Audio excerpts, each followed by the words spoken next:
कहानी का ये 21वां भाग देखने से पहले इसके पहले सभी भाग अवश्य देखें। विराट और सिया सबसे नजर बचाकर बात कर रहे थे कि तभी स्टेज पर जाकर विहान और रिद्धिमा ने दोनों जोड़ों को बधाई दी। हमेशा की तरह रिद्धिमा सिया को जलाने के लिए विराट के थोड़ा नजदीक खड़ी हुई तो सिया की आंखों में लाख नाराजगी के बाद भी अंगारे भर ही गए। उसे ये लड़की फूटी आंख भी नहीं सुहाती थी। विहान विराट के गले लगा तो आज विराट भी उसे भाई की हैसियत से ही गले लगा। भले ही विहान अपने रिश्ते से अनजान हो, लेकिन विराट अब पूरी तरह अपने रिश्तों से परिचित हो चुका था। विजेंद्र जी के साथ तनुजा भी स्टेज पर आई और दोनों जोड़ों को आशीर्वाद दिया। विजेंद्र जी नीचे उतरे तो उनके पीछे तनुजा जी भी उतरने लगी। तभी उन्हें जाने क्या याद आया और वो सिया के पास आते हुए बोली, ये तुम्हारे लिए बेटा। ये क्या है आंटी? सिया ने हैरानी से पूछा तो वो मुस्कुराकर बोली, पुरानी पायल है लेकिन बिल्कुल नई लगेंगी। पॉलिश करवाया है इसे, बस समझ लो आशीर्वाद है बड़े बूढ़ों का। माँ की पायल है ना बुआ? उनके मुड़ते हुए आहिस्ता से विराट ने कहा तो वो चौंक कर पीछे देखने लगी। विराट मुस्कुराकर उन्हें देख रहा था। उनसे उनकी भावनाओं को संभालना मुश्किल हो गया और वो उसके पास जाकर उसके गले से लग गई। उनकी आंखें नम हो गई। सिया दोनों को बड़े गौर से देख रही थी। तूने मुझे पहचान? बोलते हुए उनकी धीमी आवाज भी उनके गले में फंसने लगी थी। बहुत देर लगी बुआ, बहुत देर। विराट ने भी उन्हें गले से लगा लिया। खूब खुश रहे मेरे बच्चे, उन्होंने कहते हुए उसका माथा चूम लिया और सिया का भी माथा चूमते हुए नीचे उतर आई। क्योंकि स्टेज पर दोनों जोड़ों के बीच डेकोरेशन का खूबसूरत पार्टीशन था, इस वजह से उनकी बातें न दूसरी ओर जा पाई और तेज बजते म्यूजिक की वजह से न आवाज कहीं और जा सकी। चोरी चुपके ही सही बातों का सिलसिला जरूर जारी रहा। बस एक सिया को छोड़ विराट को अब रिश्ते मिल गए थे आज। अभिजीत अभी सब गेस्ट के बीच में ही था कि किसी से टकरा गया। सॉरी बोलते हुए उसने ऊपर देखा तो सामने वाले शख्स को देखकर उसकी निगाह अटक गई। कोई बात नहीं, उस शख्स ने भी कहा और वो अभिजीत को देखते हुए बोला, कहीं देखा है आपको पहले? अभिजीत ने झट से अपना चश्मा ठीक करते हुए कहा, मुझे तो ऐसा कुछ याद नहीं आ रहा। वो उसे देख ही रहे थे कि उन्हें विजेंद्र जी ने आवाज दी, रंजीत वहां क्या कर रहे हो, इधर आओ। उन्होंने भी मुड़कर देखा कि विजेंद्र जी के साथ अन्य लोग भी थे तो वो मुड़कर उनके बीच चले गए और अभिजीत ने गहरी सांस लेकर अपनी बियर्ड को फिर से दबाया। एक बार फिर से उसकी निगाह सामने दरवाजे पर ठहर गई जहां से शनाया नीले रंग का सूट पहने चली आ रही थी। एक बार फिर से दिल की धड़कन शोर मचाने लगी और आंखों में कशिश उतर आई।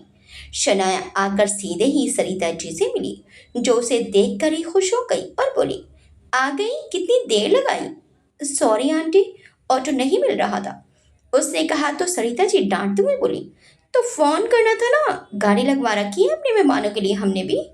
अब जाते वक्त उसी से जाना, और जाना भी क्यों, आज तो सीधा घर ही चलना हमारे साथ।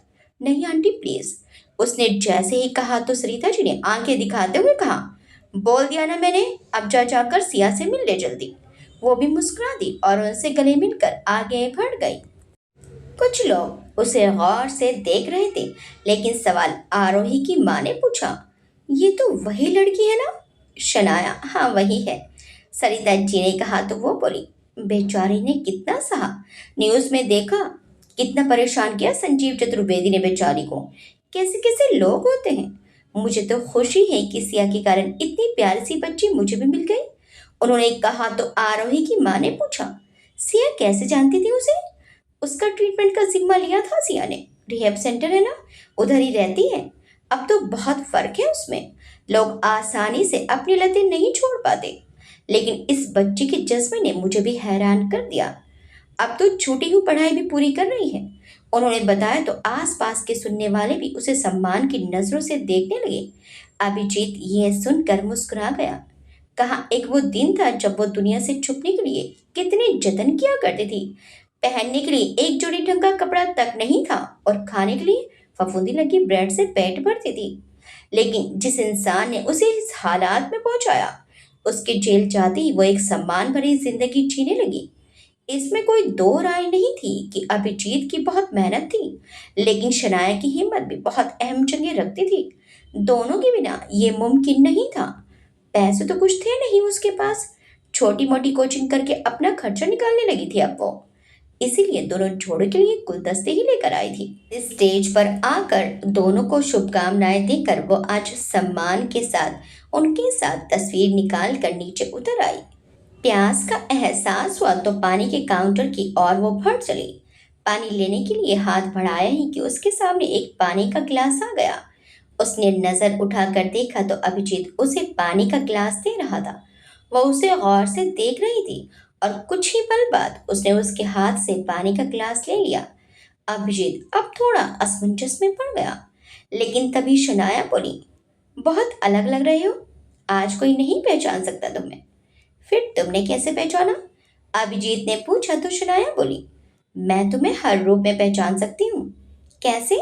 अभिजीत की गहरी निगाहें उसी पर थी, तो वो पूरा गिलास खाली करते हुए बोली, तुम्हारी आंखें भीड़ में भी पहचान सकती हूँ। एक ही शक्ल होकर भी तुम दोनों की आंखें बेहद अलग हैं। अभिजीत उसकी बात सुनकर स्तब्ध सा खड़ा उसे देख रहा था।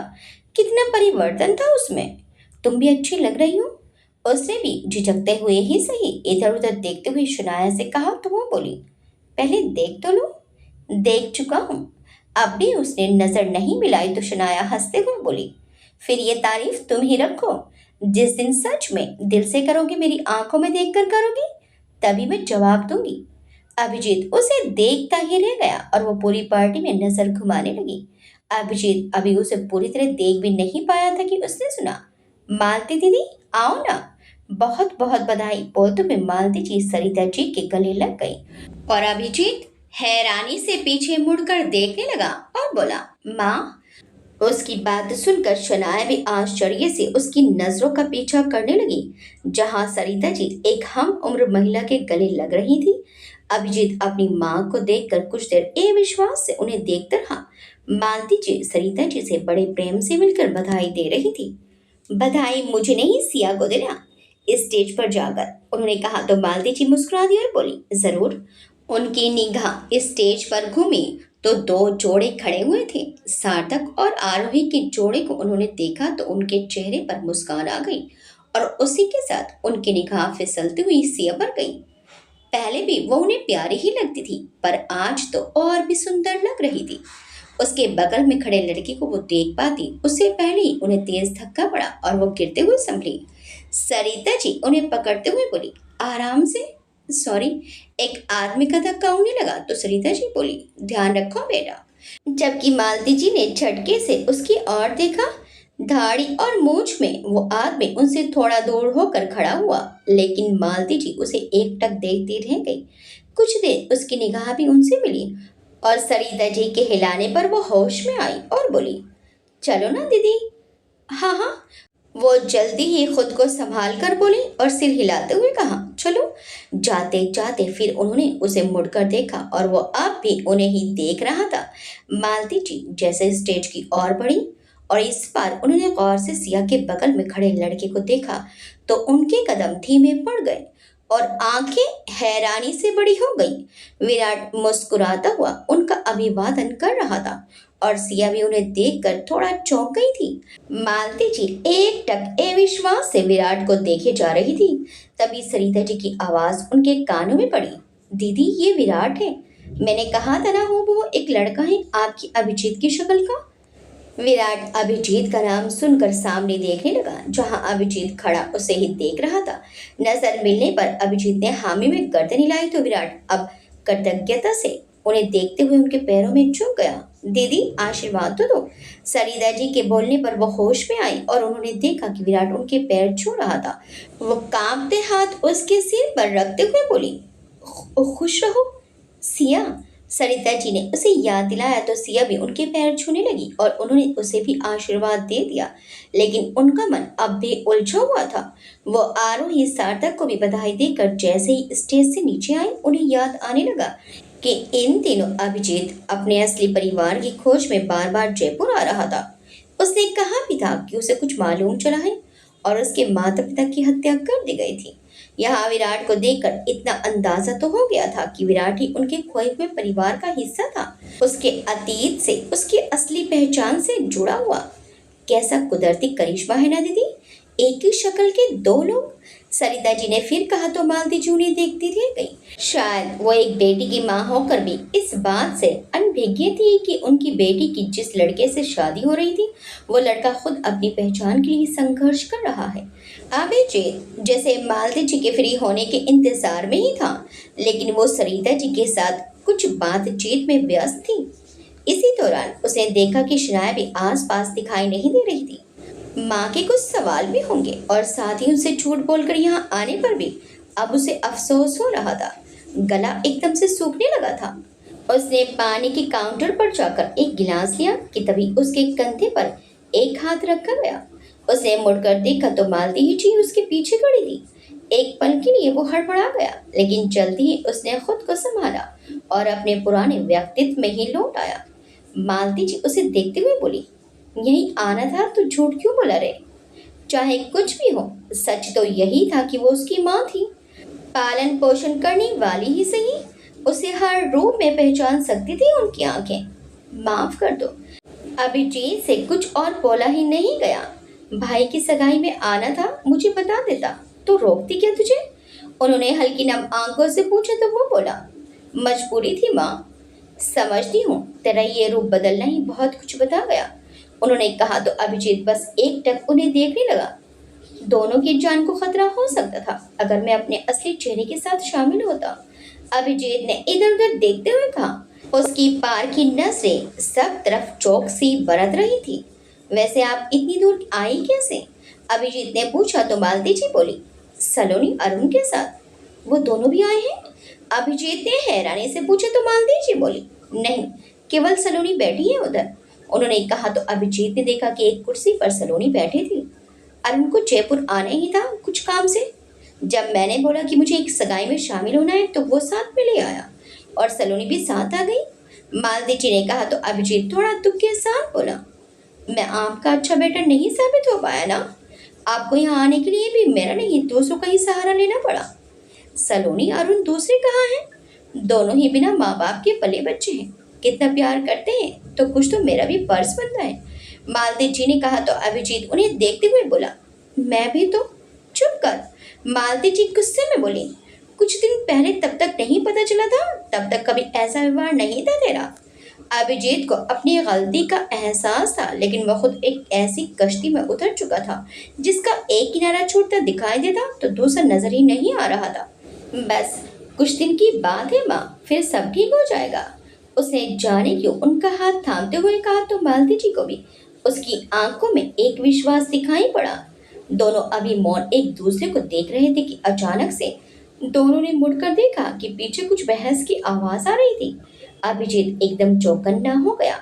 पीछे शनाया थी और उसके सामने रंजीत जी। रंजीत जी उसे गुस्से से घूर रहे थे, जबकि शनाया उनके सामने शांत सी मगर आत्मविश्वास के साथ खड़ी थी। क्यों आई हो यहाँ? मेरी इज्जत घटाने में कोई कसर रह गई थी जो यहाँ उसे उछालने चली आई? रंजीत जी गुस्से से मगर फिर भी दबी आवाज के साथ उसे बोल रहे थे। शनाया गहरी सांस भरते हुए बोली, अगर ये आपका घर होता तो मर कर भी कदम नहीं रखते, लेकिन अफसोस आज आप भी यहाँ मेरी तरह मेहमान की हैसियत से ही आए हैं, इसलिए आपको ये पूछने का कोई हक नहीं। मेरे घर के दरवाजे तो उसी दिन बंद हो गए थे जब तुम घर छोड़कर गई थी, और मेरा आपसे रिश्ता तो उसी दिन टूट गया था जब मेरी माँ मरी थी। वो गुस्से में बोली। अनाया, शनाया, उसने उन्हें सुधारा। आपकी दी हर चीज छोड़ चुकी हूँ, जिसमें यह नाम भी शामिल है। दुनिया आज शनाया के नाम से जानती है मुझे। वो उसे घूर कर बोले, और क्या क्या जानती है उसे बताने की जरूरत नहीं। शनाया बोली, शिकायत है देर से मिली, लेकिन सही के लिए लड़ने की हिम्मत तो मिली। अब एक एक करके हर अन्याय की लड़ाई लड़ने के लिए तैयार हूँ मैं। वो उसकी बात सुनकर चिढ़ गए।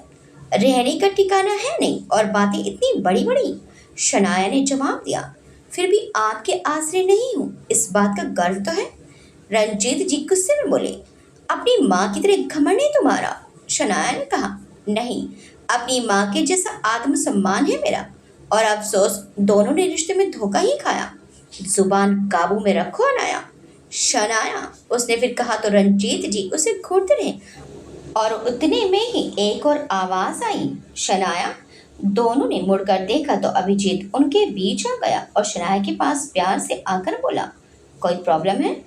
शनाया 2 पल उसे हैरानी से देखती रही और फिर रंजीत जी को देखकर बोली, नहीं तो। कुछ खाया तुमने? उसने बड़े प्यार से पूछा तो शनाया बोली, नहीं, तुम नहीं थे ना। चलो फिर। बोलते हुए वो शनाया का हाथ थाम कर आगे बढ़ चला। जाते जाते शनाया ने रंजीत जी को देखकर कहा, एक्सक्यूज मी मिस्टर रंजीत, और वो भी आगे बढ़ गई। अभिजीत उसे लेकर मालती जी के पास आ गया। वहीं पर सलोनी भी थी, वो भी शनाया को देखकर हैरान थी। इसे अपने साथ ही रखना, उसे मालती जी और सलोनी को देखते हुए कहा तो सलोनी ने कुछ समझकर जल्दी से गर्दन हिला दी, लेकिन मालती जी शनाया को गौर से देखती ही रही। ऊपर से अभिजीत का उसके साथ इस तरह का रिश्ता उनके लिए चौंकाने वाला था। शनाया ने भी मालती जी को देखते ही उनके पैर छू लिए, जिस पर अभिजीत भी हैरान था। मालती जी ने भी हैरानी से उसे देखा, लेकिन वो हल्की सी मुस्कान देकर उनके पैरों में झुकी ही रही, तो मजबूरन उन्हें भी उसके सिर पर हाथ फेरना ही पड़ा। इस दृश्य को देखकर जाने क्यों अभिजीत के मन में अजीब सा सुकून छाया था। उसकी जिंदगी में सबसे जरूरी 2 औरतें इस वक्त एक दूसरे के साथ बड़े अच्छे से मिल रही थी, वो भी उसके मिलवाए बिना। अभिजीत रंजीत जी और विजेंद्र जी पर अपनी नजर रखते हुए वहां से एक कोने में हो गया। सबके बीच रहना उसकी पहचान के लिए थोड़ा रिस्क लेने जैसा था। शनाया उनके बीच झिझक कर बैठी रही तो मालती जी ने ही बात शुरू करने के उद्देश्य से पूछा, यही रहती हो? जी, उसने कहा तो मालती जी बोली, अभिजीत को कैसे जानती हो? उनकी बात पर शनाया चौंक गई। उसके बारे में लगभग सारी दुनिया को पता था, तो फिर माँ कैसे चौंक गई? लेकिन फिर भी वो मुस्कुराकर बोली, बस ये समझ लीजिए कि मेरी मुसीबत के दिनों में बहुत मदद की थी उसने मेरी। मालती जी संतुष्ट तो नहीं थी, लेकिन फिर भी और अधिक वो पूछ नहीं पाई। तीनों ने साथ में थोड़ा बहुत खाना खाया। मालती जी के सवाल बहुत बाकी थे, लेकिन वह उन्हें पूछ पाती उससे पहले ही सरिता जी आते हुए बोली, शनाया। जी आंटी। शनाया उठ खड़ी हुई। उन्होंने पूछा, खाना खाया बेटा? शनाया ने जवाब दिया, जी आंटी। तो ये लो चाबी और घर जाकर आराम करना। वो बोली तो शनाया चौंक गई और बोली, नहीं आंटी, मैंने कहा ना जाकर आराम कर। हम भी बस आ ही रहे हैं थोड़ी देर में, बाकी घर में भी कोई रहेगा तो मुझे भी तसल्ली रहेगी। उन्होंने कहा तो शनाया इनकार नहीं कर सकी। दीदी, आप भी घर जाकर आराम कर लीजिए, उन्होंने कहा तो मालती जी बोली, नहीं, हम भी बस जाएंगे। अरुण ने कमरे बुक किए थे होटल में, तो फिर कल घर जरूर आना, उन्होंने कहा तो मालती जी शनाया की ओर देखते हुए बोली, हाँ, कल जाने से पहले मिलने जरूर आऊंगी। शनाया गाड़ी में बैठकर उनके घर निकल गई और अरुण के आ जाने पर मालती जी और सलोनी अभिजीत ने तीनों को बस दूर से ही हाथ दिखाकर विदा कर दिया। हालांकि रंजीत जी की निगाह उस पर ही चिपक कर रह गई थी। इधर लड़के लड़कियों को भी खाना खाने बिठाया गया। सिया ने उसे भी बेदली से पूरा किया, जिसे देखकर विराट का दिल फिर टूटने लगा था। सार्थक और आरोही उनकी तुलना में थोड़े सामंजस्य में दिखाई पड़ रहे थे। कुल मिलाकर सगाई पूरी हो चुकी थी और बिछड़ों के मिलन का समय भी आ गया था। अब सबका मिलना कैसा रंग देगा भविष्य को, ये तो भविष्य ही बताएगा। मालती जी होटल में आ गई थी। वो होटल के कमरे में बैठी हुई थी। उनके पास में ही सलोनी भी मौजूद थी और उन किसी काम से नीचे तक गया था। अभिजीत और विराट जुड़वा भाई है। सलोनी बोली तो मालती जी ने उसे देखकर धीरे से हामी में सिर हिला दिया।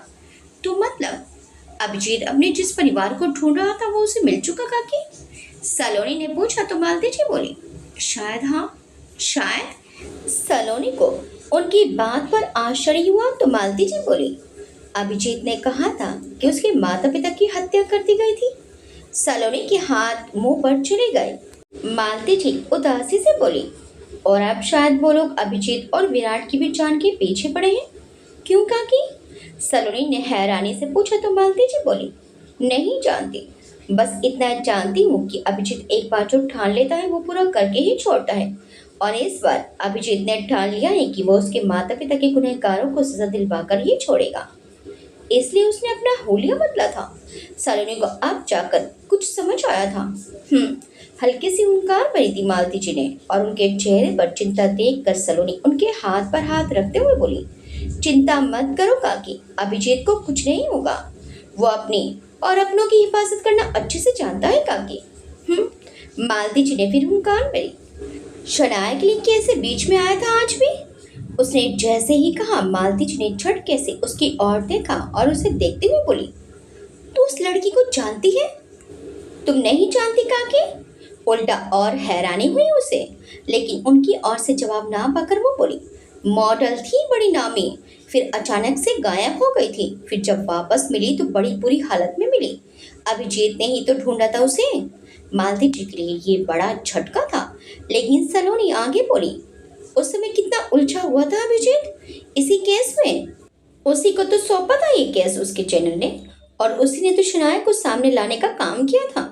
उसी समय तो उसने शायद सुसाइड करने की कोशिश की थी, और अभिजीत बेचारा उसके इंटरव्यू के लिए अस्पताल के चक्कर काटता रहता था। मालती जी को याद आने लगा जब अभिजीत का दिन और रात एक हो चुका था। पूछने पर वो बोला था कि एक दोस्त अस्पताल में है। तो क्या ये लड़की ही वो दोस्त थी जिसके लिए अभिजीत ने उनसे झूठ बोला था? कितने दिन तक न्यूज में चलता रहा था काकी, तुमने कैसे नहीं देखा? सलोनी ने पूछा तो, लेकिन मालती जी को होश ही कहाँ था। उतने में सलोनी का फोन बजा। देखा तो अरुण था। उसने बात की तो वो उसे बाहर बुला रहा था। मैं अभी आई काकी, तुम आराम करना, तब तक अभिजीत भी आता ही होगा।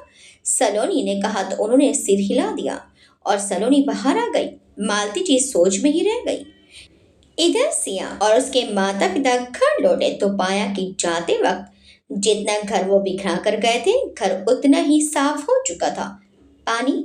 शनाया ने उनके बैठते ही उन्हें पानी दिया तो सरिता जी हैरानी से उसे देखते हुए बोली, मैंने तुझे घर आराम करने के लिए भेजा था, काम करने के लिए नहीं।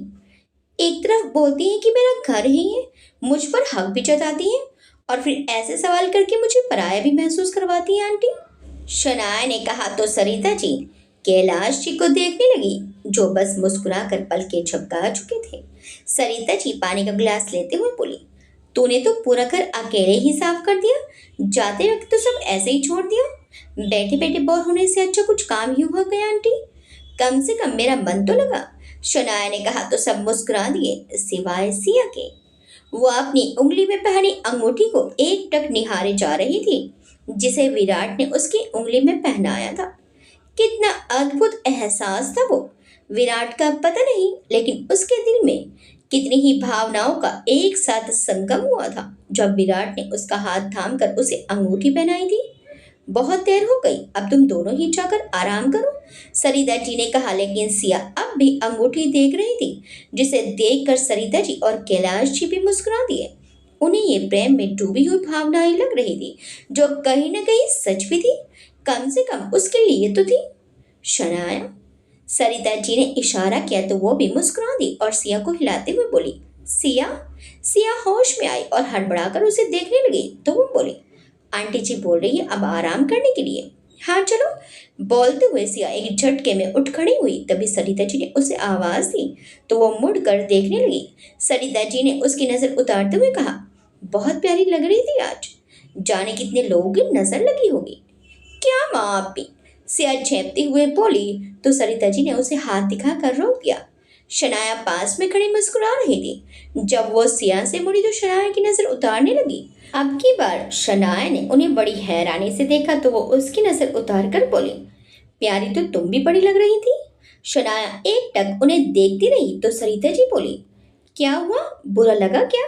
शनाया की आंखें छलछला गई और वो बोली, जिंदगी में पहली बार किसी ने नजर उतारी है। सरिता जी का दिल भी मरोड़ खा उठा और वो उसे गले से लगाकर बोली, कोई बात नहीं, अब मैं हूं ना, मैं करूंगी सब तेरे लिए।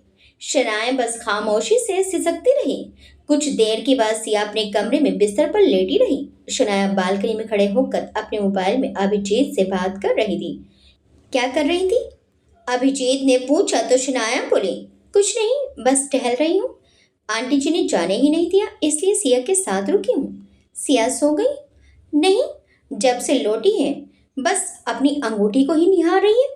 सगाई हुई ना, वैसे कमाल है, विराट से फोन पर बात नहीं कर रही? मैं भी यही सोच रही थी। बल्कि विराट का फोन भी नहीं आया अभी तक तो। मुझे भी अजीब लग रहा है। शायद थके होंगे दोनों। अभिजीत ने खुद ही समाधान कर दिया तो शनाया ने भी हामी भर दी। तुम पहुंच गए होटल? शनाया ने पूछा तो वो बोला, माँ की होटल आ गया, मिलूंगा उनसे। सोचा पहले तुमसे बात कर लूं। माँ से पहले मिलना था ना? शनाया ने कहा तो अभिजीत खामोश हो गया। क्या हुआ? शनाया ने उसे कुछ बोलते ना पाकर पूछा तो अभिजीत बोला, पहली बार तुमने माँ कहा ना? Sorry, I mean aunty. Shanaya ने तुरंत अपनी बात संभाली तो अभिजीत मुस्कुरा दिया और बोला, माँ ही कहो। तुम्हारे मुंह से सुनकर बहुत अच्छा लगा। अब की बार शनाया भी खामोश हो गई। अभिजीत बोला, वैसे आज तुम्हारे आई मीन पिताजी के सामने तुम्हें खड़ा देखकर अच्छा लगा। तुम में वो आत्मविश्वास देखकर खुशी हुई। पिता? इतना सम्मान पाने लायक नहीं है वो आदमी। शनाया नफरत से बोली तो अभिजीत बोला, कभी कभी नफरत जाहिर करना जरूरी नहीं, उसे शक्ति बनाकर सही जगह इस्तेमाल करो। मेरी जिंदगी में हर मर्द ने मुझे सिर्फ धोखा ही दिया है अभिजीत, इसलिए मुझे इस शब्द से ही नफरत हो चुकी थी। अगर तुम मेरी जिंदगी में ना आते तो शायद आज भी मैं हर आदमी से नफरत ही करती। जाने कैसे उसके जज्बात जुबान पर आ गए तो अभिजीत का दिल एक बार फिर से धड़क उठा और वो बोला, मैं? अब शनाया को भी एहसास हुआ कि भावनाओं पर उसका नियंत्रण अक्सर अभिजीत से बात करते हुए फिसल सा जाता है। वह बात बदलते हुए बोली, तुम जाओ। तुम्हें आंटी मतलब माँ के पास जाना होगा? अभिजीत मुस्कुराकर बोला, तारीफ ही कर रही थी तो अच्छे से कर देती, किसे बुरी लग रही है? लेकिन तुम तो कहते हो ना कि मैं तुम्हें अच्छा समझती हूँ और तुम उतने ही बुरे हो। लेकिन फिर भी तो तुम समझती नहीं या फिर सबसे ज्यादा समझती हो। शनाया बोली, वो तो उस दिन। अभिजीत बोला, ऐसे ही कह रहा था। अभिजीत ने मुस्कुराकर कहा तो शनाया खामोश हो गई। अभिजीत ने पूछा, एग्जाम कब है? शनाया ने बताया, अगले महीने। अभिजीत ने कहा, अच्छे से तैयारी करना। शनाया ने हामी भरी। अब सो जाओ। ये कहने का मन तो रत्ती भर भी नहीं था, लेकिन फिर भी उसे कहना पड़ा और फोन रखने की इच्छा ना होते हुए भी मजबूरी में हाँ कहते हुए शनाया को फोन रखना पड़ा। जब वो कमरे में आई तो देखा कि सिया अपनी अंगूठी को निहार रही थी। सब प्यार अंगूठी से? पहनाने वाले से तो बात भी नहीं की। शनाया ने उसके पास आते हुए कहा तो सिया की तंदा भंग हुई और वो बोली, हो गई बातें पूरी? शनाया चेप गई तो सिया बोली, वैसे कहाँ भटक रहा है इस वक्त वो? होटल गया है माँ के पास। माँ के पास? सिया ने हैरानी से शनाया को देखते हुए कहा तो शनाया दूसरी ओर देखते हुए बोली, तुम इधर देखो। सिया बोली, लेकिन शनाया ने नहीं देखा तो सिया बोली, सासू माँ को पटाने की फुल तैयारी हो गई। कुछ भी मत बोलो। शनाया ने उसे टोका तो सिया बोली, कुछ गलत कहा? ऐसा कुछ नहीं है।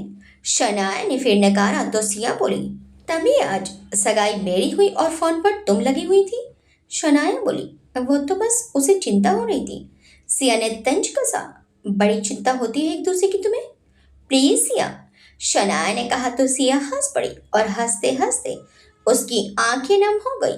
शनाया ने देखा तो वो भी हैरान रह गई। सिया हंसते हुए अपनी आंखें पोंछते हुए बोली, जल्दी से एक दूसरे से अपनी दिल की बात कह दो, कभी कभी थोड़ी देर भी बहुत देर हो जाती है। शनाया उसे देखकर उसके कंधे पर हाथ रखते हुए बोली, तुम ठीक हो? सिया ने खुद को संभालते हुए कहा, हाँ बिल्कुल। शनाया उसे फिर भी गौर से देखती रही। वो दुखी थी और ये दुख उसके चेहरे और आंखों से छुप नहीं पा रहा था। तुम विराट के साथ खुश हो ना? शनाया ने पूछा तो सिया उसे देखती रही और कुछ देर बाद बोली, मेरी छोड़ो, तुम बताओ। उस खड़ूस के साथ खुश हो तुम? कैसे झेलती हो यार उस अजीब प्राणी को? शनाया बोली, दिल का बुरा नहीं है वो। सिया बोली, अब तो लगेगा भी नहीं। वैसे बड़ी जल्दी दिल तक पहुंच गई तुम तो। शनाया झेप गई। सिया प्लीज, जैसा तुम बोल रही हो या सोच रही हो वो सब मुमकिन नहीं है। क्यों? क्या कमी है अभिजीत में? अब की बार वो भी गंभीर हो गई तो शनाया बोली, बस कोई कमी ही तो नहीं है। मतलब? सिया ने अजीब तरह से उसे देखा तो शनाया बोली, उसके पास सब कुछ है, अच्छा घर, परिवार, प्रोफेशन, इज्जत। फिर कोई भी अच्छा आदमी मुझ जैसी लड़की को अपनी जिंदगी में शामिल क्यों करेगा? तुम जैसी मतलब? सिया भी थोड़ी क्रोधित हो चुकी थी, जिसे देखकर शनाया बोली, छोड़ो, आराम करो, बहुत थक गई होंगी। ये फैसला लेने का हक तुम्हें नहीं है शनाया, सिया ने कहा तो शनाया उसे हैरानी से देखने लगी। सिया का दबा हुआ विराट के प्रति गुस्सा उस पर निकल गया और वो बोली, अगर अभिजीत भी तुमसे प्यार करता हुआ तब इस मामूली सी बात के लिए उसका दिल तोड़ दोगी? सोचा कभी कितनी ठेस लगेगी उसे। सिया, शनाया हैरान रह गई तो सिया बोली, हाँ, उसे ही समझना पड़ेगा। गलती तो उसी की होती है जिसे प्यार होता है। तुम तो अपना फैसला सुनाकर अलग हो जाओगी और वो जगह जगह अपना दुख छुपाता रहेगा। लेकिन कब तक? ऐसी घुटन भरी जिंदगी बहुत बुरी होती है शनाया, बहुत बुरी। जब एक इंसान बेपनाह प्यार दे और बदले में बस उसे हर बार निराशा ही हाथ लगे ना, तो वो प्यार भी पत्थर हो जाता है। सिया बोलकर गुस्से से उठकर बालकनी में चली गई और शनाया अचंभित से बिस्तर पर बैठी रही और उसे देखती रही, जो तेजी से बालकनी में जाकर शायद रो रही थी। सिया का फोन लगातार बजे जा रहा था। वो भरी आंखों से उसे देखने के बाद लगातार काटे जा रही थी, लेकिन शायद आज फोन भी जिद पर अड़ा था। वो भी एक बार करते ही दोबारा बज पड़ता। सिया की सांस गुस्से से लगभग फूले जा रही थी। उसने इस बार गुस्से से कॉल उठाकर चिल्लाकर कहा, क्या है? समझ नहीं आ रहा कि अभी बात नहीं करनी है? बदले में उतने ही गुस्से में आवाज सुनाई थी, नीचे आओ। सिया ने हैरानी से झांक कर नीचे देखा तो विराट नीचे ही खड़ा था। उसने कपड़े भी नहीं बदले थे और आंखों में गुस्सा उसके भी बेतहाशा था। तुम यहाँ? सिया ने हैरानी से पूछा तो विराट उसे देखते हुए बोला, मैं इंतजार कर रहा हूँ। मुझे इस वक्त कोई बात नहीं करनी विराट। जाने कैसे सिया बोल पाई, क्योंकि उसका गला भरा हुआ था। तुम चाहती हो मैं ऊपर आऊं? विराट एकटक उसे देखते हुए बोला तो सिया एक पल के लिए घबरा गई। इस वक्त माँ बाबा भी सोने चले गए होंगे। ऐसे में अगर विराट अंदर आ गया तो जाने क्या सोचेंगे वो लोग। हम कल बात करते हैं। सिया ने एक बार खुद को शांत करके उसे समझाने की कोशिश की, जिसके बाद विराट उसे देखते हुए बोला, ओके। और उसके कदम बढ़ गए, लेकिन जाने के लिए नहीं, बल्कि अंदर आने के लिए दरवाजे की ओर। ये देखते ही सिया की आंखें हैरानी से बड़ी हो गई और वो तुरंत बोली, रुको, नीचे आ रही हो? विराट ने जैसे आखिरी वार्निंग देते हुए ऊपर देखते हुए पूछा तो सिया ने जल्दी से हामी में गर्दन हिलाते हुए कहा, आ रही हूँ। सामने से विराट ने फोन काट दिया। सिया तेजी से बाहर जाने को हुई कि शनाया उसे देखते हुए बोली, तुम कहाँ जा रही हो? वो विराट बोलते हुए सिया रुक गई। उसकी बताने की हालत भी नहीं थी। उसकी बताने की हालत भी नहीं थी और ऊपर से देरी के कारण कहीं विराट घर पर ही ना आ जाए। बाद में बताती हूँ, बोलते हुए सिया तेजी से नीचे भागी और आहिस्ता से दरवाजा खोलकर बाहर आ गई।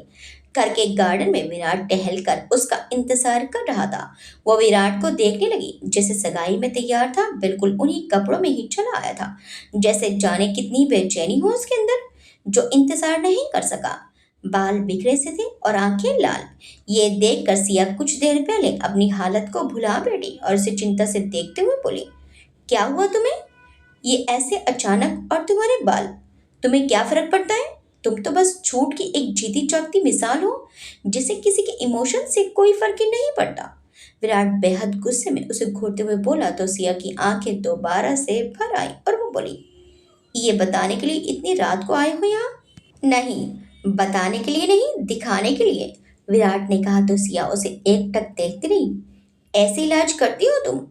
हालत देखो मेरी, ये बेचैनी, ये तड़प, ये पल पल का डर मुझे जीने नहीं दे रहा सिया।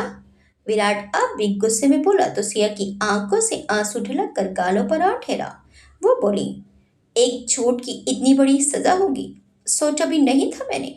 एक झूठ? एक झूठ नहीं, बल्कि तुम तो झूठ की खदान हो। आता क्या है तुम्हें सिर्फ झूठ बोलने के अलावा? कभी सिमरन बनकर मेरे जज्बात से खेलोगी तो कभी सिया बनकर मेरे परिवार वालों को धोखा दोगी। बस धोखा और सिर्फ धोखा। सब तुम्हारे लिए ही किया था मैंने विराट। अब सब्र भी सिया का दामन छोड़ रहा था। वो रोते हुए बोली तो विराट उसे देखते हुए बोला, मेरे लिए? मेरे लिए क्या होता तो मेरी फिक्र होती तुम्हें?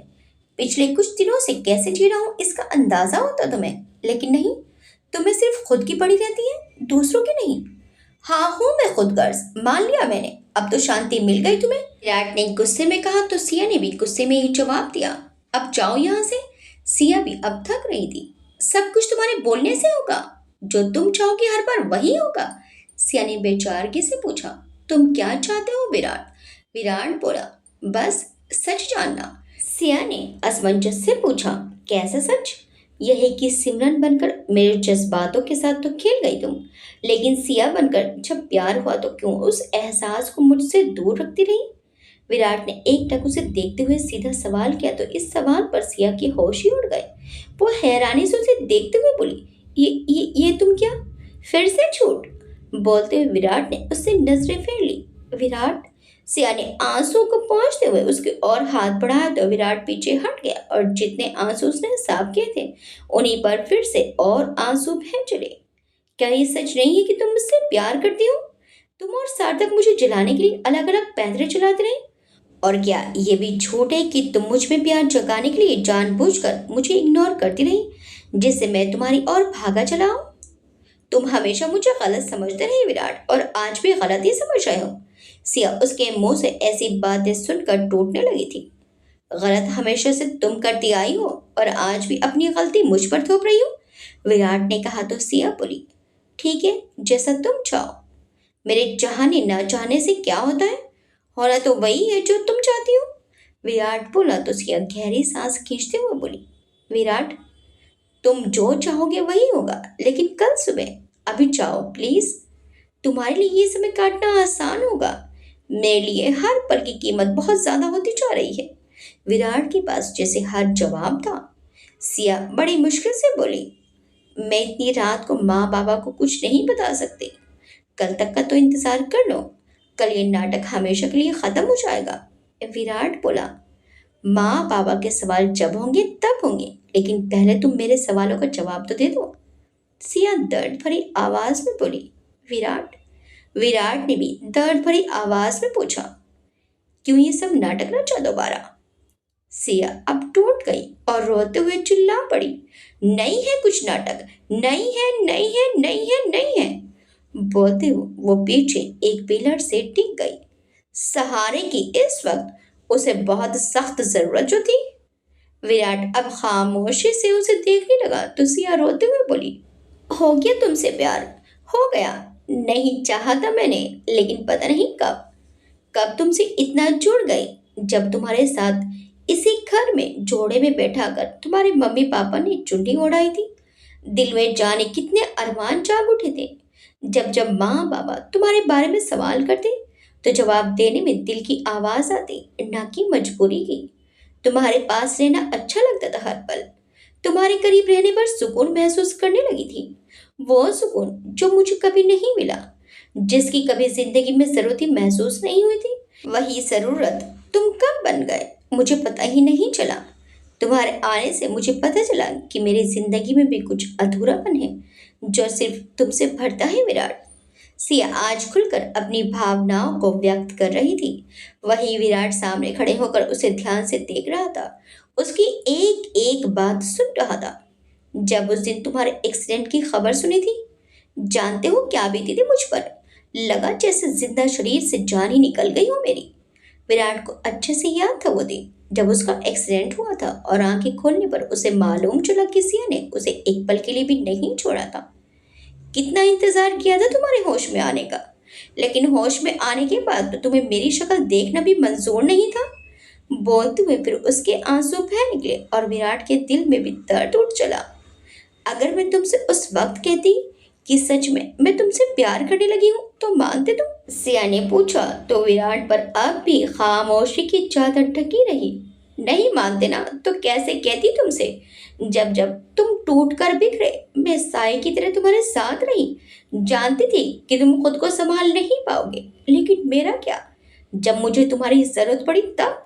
विराट की आंखें भी अब नम होने लगी थी। सिया हाँफते हुए बोली, जब सब कुछ ठीक होने लगा तो मुझे लगा अब शायद हमारा रिश्ता भी ठीक हो जाएगा, लेकिन नहीं।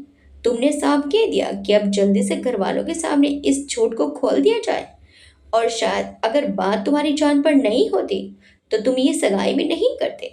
विराट भरी आंखों से बस उसे देखकर उसे सुनता जा रहा था। वो आगे बोली, तो जब तुमने फैसला ले ही लिया था तो मुझे संभलने के लिए तुमसे दूरी बनाना जरूरी था। क्योंकि तुम्हारे पास हर वक्त सिया हो सकती है, लेकिन मेरे पास हर वक्त कोई विराट नहीं होगा जो मुझे टूटकर बिखरने पर संभाल ले। विराट ने हल्के से अपने आंसू पोंछे तो सिया बोली, और सार्थक इस बात को जान चुका था, इसलिए उसने अपनी तरफ से कोशिश की, जबकि मैंने उसे मना भी किया था। शायद तुम इस बात पर यकीन ना भी करो, लेकिन इस चीज में मेरा कोई हाथ नहीं था विराट। लाख नादानियां ही सही, लेकिन ये गलती मैं कभी नहीं कर सकती, क्योंकि जानती हूँ कि प्यार कभी भी जबरदस्ती नहीं करवाया जा सकता। सियाब थक कर पिलर से टिक कर नीचे गिरने लगी, लेकिन विराट ने आगे बढ़कर उसे पकड़ लिया। ठीक इसी पल सिया ने खुद को बिल्कुल ढीला छोड़ दिया। शायद उसके शरीर में इस वक्त इतनी जान भी नहीं थी कि वो खुद को संभाल सके।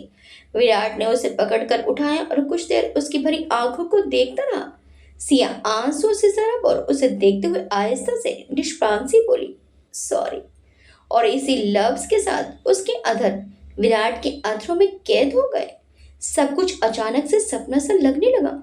इस पल दोनों की आंखें बंद नहीं बल्कि खुली थी, जिसे सिया समझने की कोशिश करती रही, और जब उसे कुछ समझ आया तो वो चौंक कर पीछे होने को ही, लेकिन विराट ने ऐसा होने नहीं दिया और आहिस्ता से उसे अपने प्यार और बेकरारी का एहसास करवाने लगा।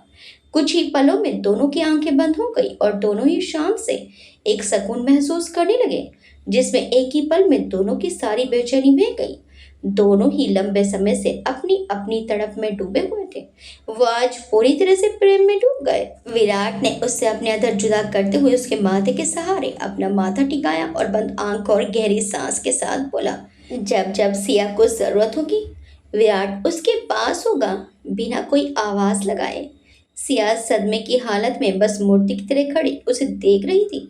अभी तक उसे यकीन नहीं हो रहा था कि यह कोई सपना नहीं बल्कि उसकी जिंदगी की सबसे खूबसूरत हकीकत है। देर से समझ आया, लेकिन आ गया कि सिर्फ सिया ही विराट के बिना अधूरी नहीं है, बल्कि विराट को भी सिया ही पूरा करती है।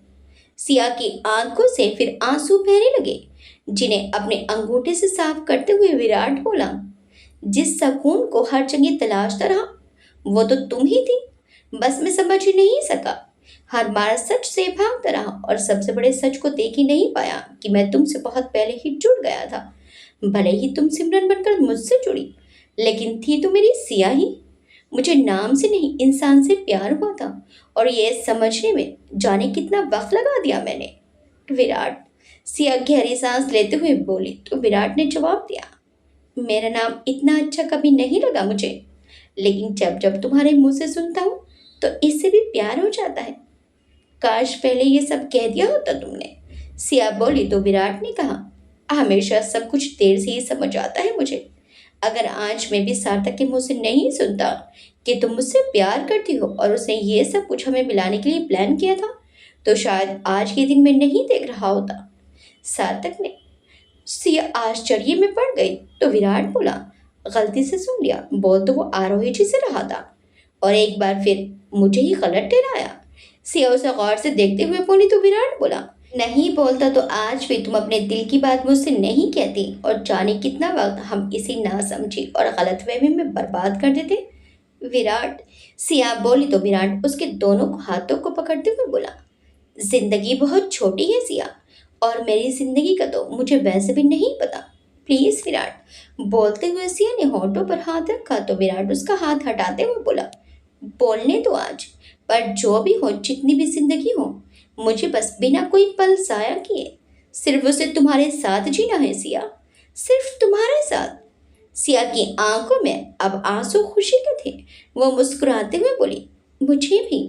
हालांकि आंखों में आंसू अब भी थे। विराट ने उसे दोबारा से गले से लगा लिया तो सिया उसकी बाहों में प्यार की गर्माहट महसूस करते हुए बोली, काश ये सब पहले ही हो गया होता तो आज हमारे सगाई में हर पल कितना प्यारा होता।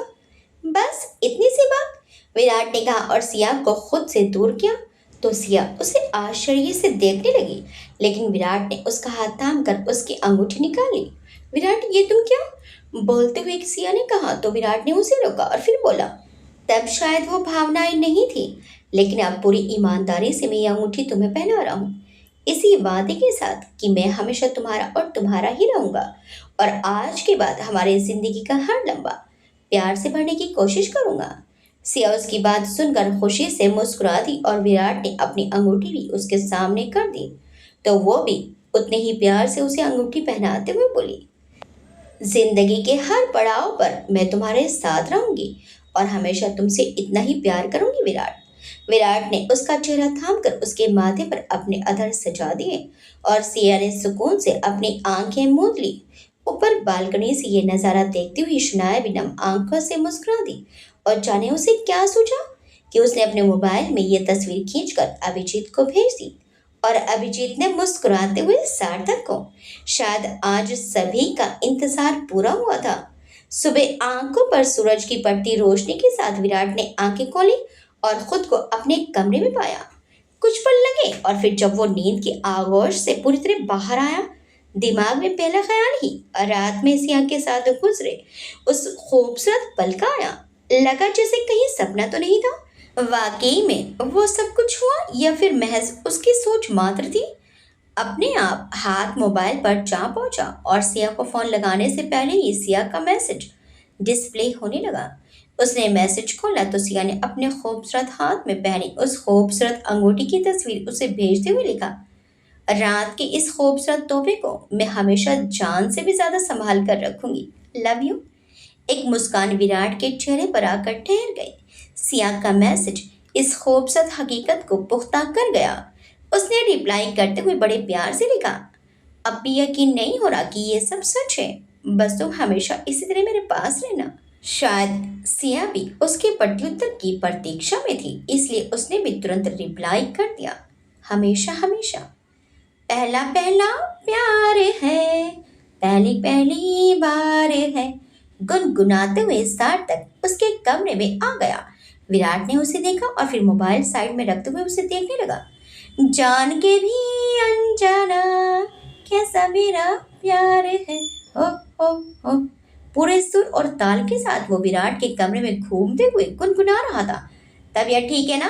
विराट ने उसे देखते हुए कहा, लेकिन सार्थक अपनी धुन में मोबाइल देखते हुए फिर गाने लगा, पहला नशा पहला खुमार, नया प्यार है नया इंतजार।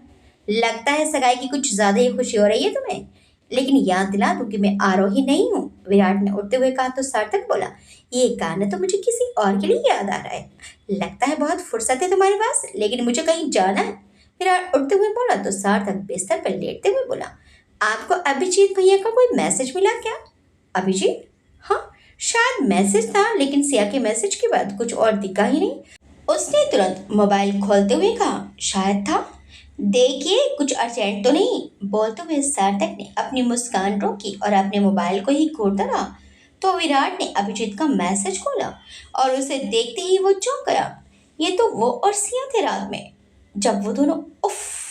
उसने झटके से मोबाइल की स्क्रीन बंद कर दी। सार्थक मुस्कुराकर बोला, क्या हुआ? कुछ अर्जेंट था ना? नहीं तो। विराट ने अपने चेहरे पर आते हुए भाव को संभाला और साफ मुकर गया। तो सार्थक अब भी मोबाइल में देखते हुए बोला, चलो अच्छा है, मुझे लगा कुछ जरूरी होगा। कुछ नहीं है। और तुम ऑफिस नहीं चल रहे हो? विराट ने थोड़ी लताड़ लगाते हुए उससे पूछा तो वो आलस से उठते हुए बोला, पूरा मूड ही खराब कर दिया। कितना प्यारा लग रहा था सब कुछ। ऐसे क्या देख रहे थे तुम? विराट ने सरसरी निगाह उस पर डालते हुए पूछा और बाथरूम की ओर बढ़ने लगा तो सार्थक बोला, कुछ खास नहीं, बस लगा नहीं था कि आप भी इतने रोमांटिक होंगे। उसकी बात सुनते ही विराट के कदम ठिठक गए और वह कुछ देर उसकी ओर देखते रहा। सार्थक भी उसे देखकर शरारत से मुस्कुराता रहा और कुछ ही पल में विराट एकदम से उसकी ओर लपका। लेकिन तब तक सार्थक कमरे से बाहर दौड़ गया। विराट दरवाजे तक आकर चिल्लाया, अगर डिलीट नहीं की ना तो देखना तुम। पहला नशा पहला खुमार, जोर से चिल्लाते हुए सार्थक अपने कमरे की ओर भाग चला। विराट दांत पीसते हुए बोला, ये लोग। दूसरी ओर शनाया भी सिया के गुलाबी चेहरे को देखते हुए मुस्कुराकर उसे छेड़ते हुए बोली, लगता है रात का नशा अभी तक नहीं उतरा। सिया ने उसकी बात सुनकर हैरानी से उसकी ओर देखा तो शनाया मुस्कुराकर बोली, फाइनली सब ठीक हो गया ना? तुम्हें कैसे पता कि कुछ बिगड़ा भी था? सिया ने पूछा तो शनाया बोली, तुमने कहा था कि आकर बताओ कि, और आने के बाद से मुस्कान जा नहीं रही थी। मैंने भी इसलिए सोना बेहतर समझा, लेकिन सुबह तक भी नशा जैसा का वैसा ही है। कोई नशा नहीं है, बस प्यार है। सिया प्यार से तके को गले लगाते हुए बोली तो शनाया हंसते हुए बोली, देखा मैंने। क्या देखा? सिया चौंकी तो शनाया बोली, सब। क्या सब? सिया दोबारा चौंकी। बोलकर बताऊं या सीधे दिखाऊं? शनाया ने पूछा तो सिया बेसब्री से बोली, यार तुम पहेलियां मत बनाओ, साफ साफ बताओ। उतने में शनाया ने वो तस्वीर उसके सामने कर दी तो सिया उसे चौंक कर देखने लगी। शनाया भी उसे देखकर मुस्कुरा रही थी। सिया ने उसके हाथ से मोबाइल छीन लिया और तस्वीर देखने लगी। डिलीट मत करना, शनाया ने उसे चेताया तो सिया उसे घूरते हुए बोली, मैं तुम्हें पागल लगती हूँ? अरे पहले प्यार की पहली निशानी की याद ही है, मुझे सेंड करना फटाफट से। मतलब तुम्हें बिल्कुल शर्म नहीं आई? शनाया ने हैरानी से पूछा तो सिया बोली, विराट को ही तो किस क्या है, और वैसे भी इतना लेट आया है ये मोमेंट। कल तो सगाई भी हो गई हमारी, तो शर्म क्यों आएगी मुझे? तुम सच में अनोखी हो। शनाया का पूरा उत्साह ढीला पड़ गया। कहाँ तो उसने सोचा था कि उसे चिढ़ाने का भरपूर मौका मिलेगा, और कहाँ सिया खुद ही उस तस्वीर की दीवानी हुई जा रही थी। अच्छा चलो उठो, आंटी जी ने बुलवाया था नीचे। शनाया बिस्तर से उठते हुए बोली तो सिया भी अपने बाल बांधते हुए बोली, हाँ बस फ्रेश होकर आती हूँ, तुम चलो। कुछ देर के बाद सभी डाइनिंग टेबल पर मौजूद थे। सरिता जी सबको नाश्ता देते हुए सिया के चेहरे पर मुस्कान देखकर खुश हो गई। लेकिन रात को जो कुछ हुआ वो याद आते ही उनकी मुस्कान सिमट गई। वो आहिस्ता से बैठते हुए सिया से बोली, तुमसे एक बात पूछनी थी। तुम कब से पूछकर सवाल करने लगी माँ? सियाज एकदम पहले जैसी ही चहक रही थी, जो इतने दिनों से गुमसुम से सबके बीच जी रही थी। वो बोलते हुए उन्होंने कैलाश जी की ओर देखा तो वो भी थोड़ी चिंता में दिखाई पड़ी। क्या हुआ माँ? सिया ने अब की बार दोनों के चेहरों पर गंभीर भाव देखकर पूछा तो सिया की माँ बोली, तुझे ये बात मालूम है कि विराट एडॉप्टेड है? सिया पल भर के लिए चौंक गई और बोली, तुम्हें कैसे पता माँ? मतलब तुझे मालूम था और तूने हमसे ही छुपाया? सरिता जी के चेहरे पर निराशा साफ झलकने लगी तो सिया ने शनाया को देखा, जो इस राज की राजदार थी। उसने भी उसे आंखों से हिम्मत दी। सिया गहरी सांस लेकर बोली, क्योंकि मुझे इस बात से कोई फर्क नहीं पड़ता, मैंने विराट से प्यार किया है। अगर वो एडॉप्टेड भी नहीं होता और खुद का छोटा मोटा काम भी कर रहा होता, तब भी मैं विराट को नहीं छोड़ पाती माँ, क्योंकि मैंने नहीं, मेरे दिल ने उसे चुना है। सरिता जी उसकी बात सुनकर कैलाश जी को देखने लगी तो कैलाश जी बोले, बात ठीक है तेरी सिया, लेकिन भविष्य में कहीं कुछ दिक्कत आई तो? ऐसा कुछ नहीं होगा बाबा, और होगा भी तो विराट और मैं मिलकर रास्ता निकाल लेंगे। सिया ने उन्हें आश्वस्त किया तो वो लोग भी अनमने मन से ही सही मान गए। सगाई होने के बाद वो बेटी पर कोई जोर जबरदस्ती नहीं कर सकते थे, बस प्रार्थना ही कर सकते थे कि उनका भविष्य हर खतरे से सुरक्षित हो। आगे क्या होगा? क्या विराट का दुश्मन सामने आ जाएगा? अभिजीत आगे क्या करने वाला है? क्या सारी सच्चाई सबके सामने आने वाली है? अब आगे कौन कौन से राज खुलने वाले हैं, देखिए इस कहानी के अगले भाग में। आपको ये कहानी कैसे लगी हमें कमेंट्स करके जरूर बताइएगा। वीडियो अच्छी लगी तो वीडियो को लाइक शेयर सब्सक्राइब करना मत भूलिएगा। मिलते हैं इस कहानी के अगले भाग में। Till then bye bye.